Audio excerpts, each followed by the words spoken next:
Bismillahirrohmanirrohim. Assalamualaikum warahmatullahi wabarakatuh. Perkenalkan, nama saya Tasya Nurul Azizah dengan nomor NIM 1908102020 dari kelas 4C jurusan Pendidikan Bahasa Arab Fakultas Ilmu Tarbiyah dan Keguruan IAIN Syekh Nurjati Cirebon. Nah, di sini saya akan membahas materi tentang active learning dalam pembelajaran bahasa Arab. Nah, di mana dalam materi active learning dalam pembelajaran bahasa Arab ini dibagi menjadi beberapa sub pembahasan. Di antaranya yaitu apa sih pengertian dari active learning itu, dan yang kedua yaitu ada karakteristik active learning itu bagaimana. Yang ketiga ada tujuan active learning, yang keempat ada peran guru dan peran siswa. Terus yang selanjutnya ada perbedaan antara pembelajaran aktif dan pembelajaran tradisional. Dan yang terakhir yaitu ada contoh-contoh strategi active learning. Nah, seperti itu.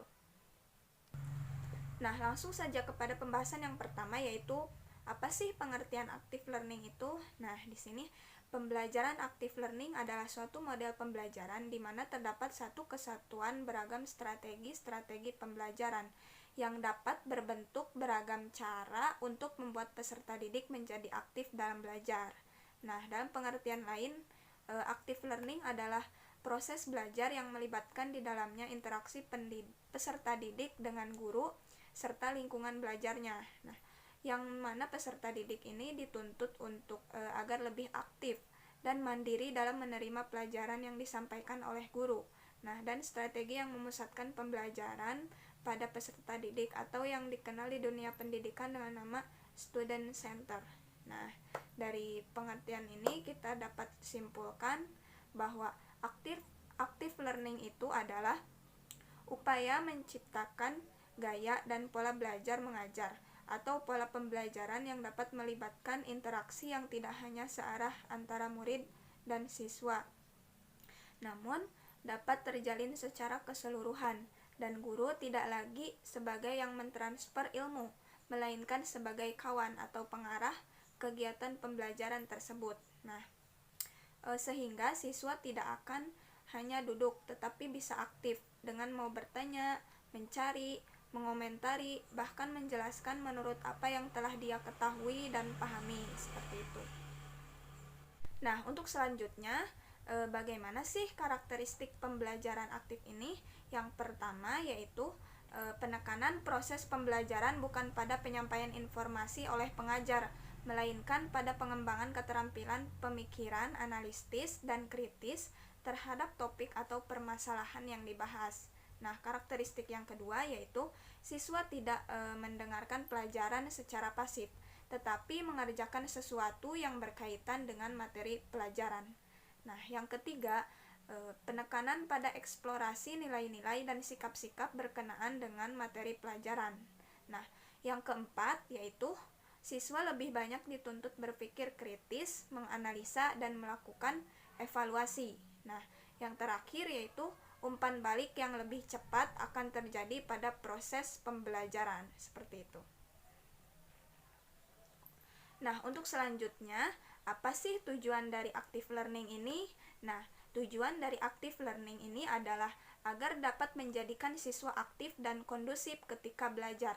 Nah, selain itu, supaya terwujudnya suasana belajar yang dinamis, efektif, efisien, serta jauh dari suasana yang menjenuhkan dan membosankan. Nah, selain itu juga menjadikan siswa aktif sejak awal atau mulainya pembelajaran. Nah, membantu siswa mendapatkan pengajaran, keterampilan, dan sikap secara aktif, dan mempertahankan agar belajar tidak terlupakan, seperti itu. Nah, untuk pembahasan yang selanjutnya yaitu mengenai bagaimana sih peran guru dan siswa dalam active learning ini. Nah, peran guru dalam active learning ini yang utama adalah sebagai fasilitator. Nah, hal ini sesuai dengan teori konstruktivisme. Fasilitator itu adalah seseorang yang membantu peserta didik untuk belajar dan memiliki keterampilan-keterampilan yang diperlukan dalam mencapai tujuan pembelajaran.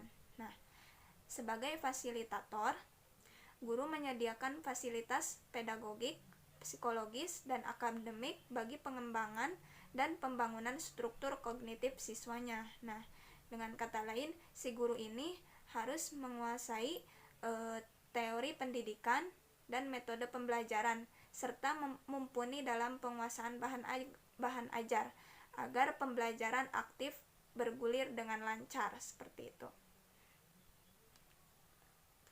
Nah, sedangkan untuk peran siswa dalam active learning ini adalah murid sebagai media atau yang menjalankan apapun yang diarahkan oleh guru, baik itu tentang permainan dalam pembelajaran ataupun strategi atau metode yang bertujuan untuk terlaksananya active learning ini dengan baik, seperti itu.